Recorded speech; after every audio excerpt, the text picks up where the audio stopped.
Now topic number 2। तो second topic इसका है PL appropriation. Profit and loss appropriation का मतलब देखो, बिजनेस में नॉर्मल जो बिजनेस होते हैं उनमें 3 अकाउंट बनते हैं। एक ट्रेडिंग बनता है, फिर उसके बाद पीएल अकाउंट बनेगा और थर्ड बनेगा बैलेंस शीट। लेकिन पार्टनरशिप में एक एक्स्ट्रा अकाउंट बनता है, वो है पीएल एप्रोप्रिएशन। ठीक है, पीएल अकाउंट बना, उसके बाद पीएल एप्रो बनता है। तो पीएल एप्रो सुना, पीएल एप्रो इधर बना रखा है। तो देखो, पीएल एप्रो में फर्स्ट क्या, ये पीएल एप्रो का फॉर्मेट है पर्टिकुलर अमाउंट, तो अमाउंट है रुपीज। ठीक है, इधर रुपीज और इधर भी रुपीज। क्लियर। अब उसमें क्या, by net profit. Net profit का मतलब क्या, जो पीएल अकाउंट से आया, ये जो पीएल अकाउंट था, पीएल अकाउंट का जो बैलेंस होता है, अगर प्रॉफिट है तो हम क्रेडिट से ट्रांसफर करेंगे, लॉस है तो डेबिट को कर देंगे। अब उसके बाद नीचे आया interest on drawing.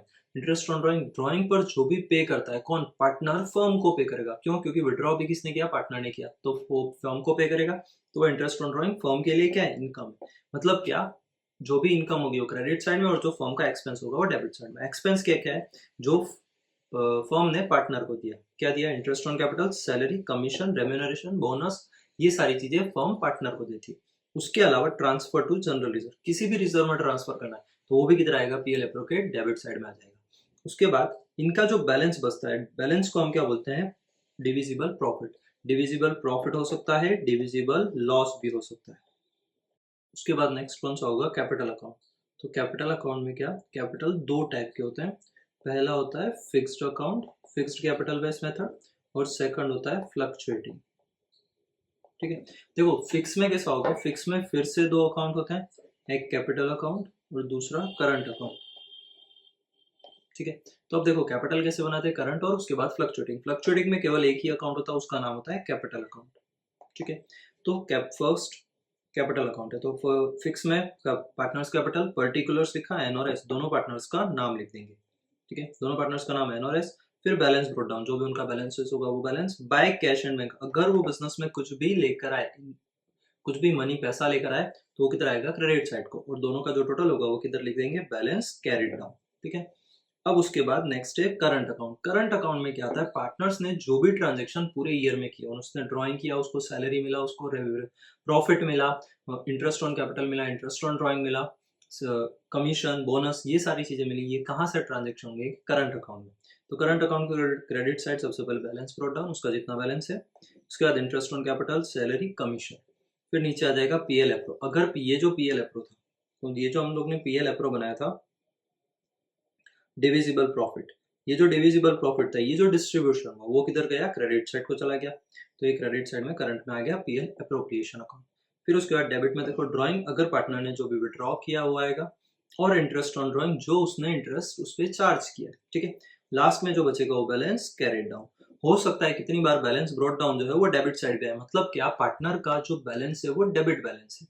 Debit balance है, देखो एक चीज याद रखना, करंट अकाउंट का अगर डेबिट बैलेंस है, इसका मतलब वो हमेशा बैलेंस शीट के एसेट्स में दिखता है। और अगर पार्टनर्स का करंट क्रेडिट बैलेंस है, तो हमेशा बैलेंस शीट में लाइबिलिटी में शो होता है। ठीक है, ये चीज ध्यान रखना, अगर एसेट्स में है इसका मतलब वो माइनस में बैलेंस है, डेबिट बैलेंस है इसका मतलब उसने ड्राइंग ज्यादा कर लिया, जितना उसने इन्वेस्ट किया था। ड्राइंग ज्यादा है इन्वेस्टमेंट से, इसका मतलब उसका डेबिट बैलेंस शो हो रहा है। ठीक है, तो ये पार्टनर्स का कैपिटल फिक्स्ड बेस से कैपिटल और करंट होता है। सेकंड आता है फ्लक्चुएटिंग। फ्लक्चुएटिंग में एक ही अकाउंट मेंटेन होता है, कैपिटल करंट दोनों मिक्स हो गए उसमें। तो देखो जो टोटल बैलेंस ब्रोट डाउन होगा वो आएगा, फिर उसमें interest on capital, salary, commission, bonus, ये सारी चीजें, पीएल एप्रो का जो प्रॉफिट डिस्ट्रीब्यूशन हुआ वो आएगा, और फिर डेबिट साइड में ड्राइंग, इंटरेस्ट ऑन की ड्राइंग, और लास्ट में बैलेंस सीडी स्टार मार्क करके दिखाना है, टोटल करके एन का टोटल करो, क्रेडिट का डेबिट का माइनस करो, जो भी आएगा बैलेंस सीडी आएगा। ठीक है, तो ये हो गया पार्टनर्स का कैपिटल अकाउंट। उसके बाद कैपिटल के साथ एक चीज और ध्यान रखनी है, कैपिटल के साथ इंटरेस्ट ऑन कैपिटल जो होता है वो हमेशा ओपनिंग कैपिटल पे पे किया जाता है। किस पर, ओपनिंग कैपिटल पे, क्या, इंटरेस्ट ऑन कैपिटल। और जो इंटरेस्ट ऑन ड्रॉइंग होगा वो भी, वो जितना भी इवनली, जो भी इवनली पूरे थ्रू ईयर होगा उसके हिसाब से इंटरेस्ट ऑन ड्रॉइंग होता है। तो इंटरेस्ट ऑन ड्रॉइंग का एक टेबल है, वो ध्यान रखना है। देखो ये टेबल बना हुआ है इधर, बिगिनिंग, मिडल एंड एंड। ठीक है, monthly, quarterly and half yearly, अगर मंथली चार्ज हो रहा है तो 6.5 डिवाइड बाय 12। अब देखो इसका एक एग्जांपल दे देता हूँ। एग्जांपल में कैसा, सपोज किसी भी पार्टनर ने विड्रॉ किया, ड्रॉइंग है उसका 1000 पर मंथ, ठीक है। अब ये पर मंथ विड्रॉ किया, लेकिन कब किया, अगर उसने सपोज एंड ऑफ मंथ किया, क्वेश्चन में लिखा है वो हमेशा एंड ऑफ मंथ करता है विड्रॉ, तो तुम्हें क्या करना है, एक महीने का 1000 मतलब 12 महीने का कितना होगा, यानी 12,000। पूरे साल इसने 12,000 विड्रॉ किया, उस पर सपोज इंटरेस्ट रेट है 10%, दिया होता है क्वेश्चन में 10%, मल्टीप्लाई जो टाइम लेना है PRT, प्रिंसिपल रेट और टाइम, तो प्रिंसिपल हो गया, रेट हो गया, टाइम, टाइम कितना 5.5, तो क्या करोगे 5.5 डिवाइड बाय 12। अब इसको मल्टीप्लाई कर लेंगे, आंसर आ जाएगा, ठीक है। तो ये कितना हो रहा है 1000, 12,000, ये 10% मल्टीप्लाई 5.5 डिवाइड बाय 12, नहीं ये आ गया 550। ये तुम्हारा इंटरेस्ट ऑन ड्राइंग होगा। तो ऐसे ध्यान रखना है, जो भी चीज़ आती है उसमें अच्छे से पढ़ना है। अगर क्वेश्चन में कुछ भी नहीं दिया है, ठीक है, और केवल जस्ट दिया है ड्यूरिंग द ईयर, कभी भी क्वेश्चन में दिया है ड्यूरिंग द ईयर, हमेशा ड्यूरिंग में क्या करते हैं 6/12, ठीक है, जो मिडिल वाला है उसको यूज करते हैं, एक एवरेज मान के करते हैं कि हाँ कभी भी उसने विड्रॉ किया, पूरे साल में इतना विड्रॉ किया, तो ड्यूरिंग द ईयर यानी मिडिल ऑफ द, ठीक है। अब उसके बाद नेक्स्ट है, ये इंटरेस्ट ऑन कैपिटल है, इंटरेस्ट ऑन ड्राइंग हो गया। Now topic number 3, third topic किसका है, कमीशन, ठीक है। कमीशन कैसे चार्ज होता है वो देखना है। कमीशन किसी को भी पे करना हो, वहां पर लिखा होगा बिफोर चार्जिंग और आफ्टर चार्जिंग। बिफोर चार्जिंग का मतलब क्या, बिफोर चार्जिंग लिखा है तो उसमें फॉर्मूला कौन सा यूज करेंगे, percentage upon 100 multiply net profit. जिसका भी उसने बोला नेट प्रॉफिट तो नेट प्रॉफिट, डिविजिबल तो डिविजिबल, ठीक है। उसके बाद अगर आफ्टर चार्जिंग बोला है तो आफ्टर चार्जिंग में क्या करते हैं, percentage upon 100 plus percentage multiply net profit, ये होता है कमीशन का फॉर्मूला। अब इसमें एक चीज ध्यान रखनी है, अगर मैनेजर का कमीशन है, जैसे इसमें लिखा है मैनेजर्स कमीशन, मैनेजर का कमीशन हमेशा PL अकाउंट को चार्ज होता है, क्यों, क्योंकि वो एक एम्प्लॉय है। उसके बाद मैनेजर की सैलरी होगी, वो भी PL अकाउंट को जाएगी। उसके बाद अगर पार्टनर का कमीशन है तो पार्टनर का कमीशन किधर आएगा, PL एप्रो में आएगा, तो पार्टनर का कमीशन जो भी है वो PL एप्रो में आएगा। उसके बाद बस इतना, इसमें इतना ही था, तो ये कमीशन का, तो ये ध्यान रखना है। अब जैसे एग्जांपल देखो, इसमें एग्जांपल भी दिया है, इफ प्रॉफिट 10,000 रेट 9%, तो 10,000 का प्रॉफिट है और रेट है 9%, तो उसमें बिफोर चार्जिंग है, अगर बिफोर चार्जिंग है तो हम क्या करेंगे, परसेंटेज अपॉन 100 मल्टीप्लाई परसेंटेज, तो परसेंटेज कितना है 9 अपॉन 100 मल्टीप्लाई नेट प्रॉफिट कितना 10,000, ठीक है। लेकिन अगर ये सेम चीज आफ्टर चार्जिंग है तो हमारा क्या हो जाएगा 9 अपॉन 100 प्लस 9 मल्टीप्लाई 10,000, यानी ये हो गया 9 अपॉन 109 मल्टीप्लाई 10,000, तो जो भी होगा वो आंसर है, ठीक है।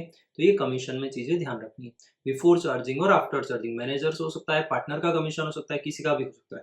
बिफोर चार्जिंग मतलब जो भी दिया है उसका नॉर्मल परसेंटेज करना है, आफ्टर चार्जिंग दिया है मतलब 100 परसेंटेज अपॉन 100 प्लस परसेंटेज करना है, ठीक है। नाउ नेक्स्ट टॉपिक है guaranteed profit, guaranteed of profit. देखो गारंटीड प्रॉफिट में क्या होता है, सपोज 3 पार्टनर से P, Q एंड R, ठीक है। तो Q एंड R ने क्या, P को बोला तू हमारे बिजनेस में आ जा, हम तुझे guaranteed 1 lakh rupees per year का प्रॉफिट देंगे, ठीक है।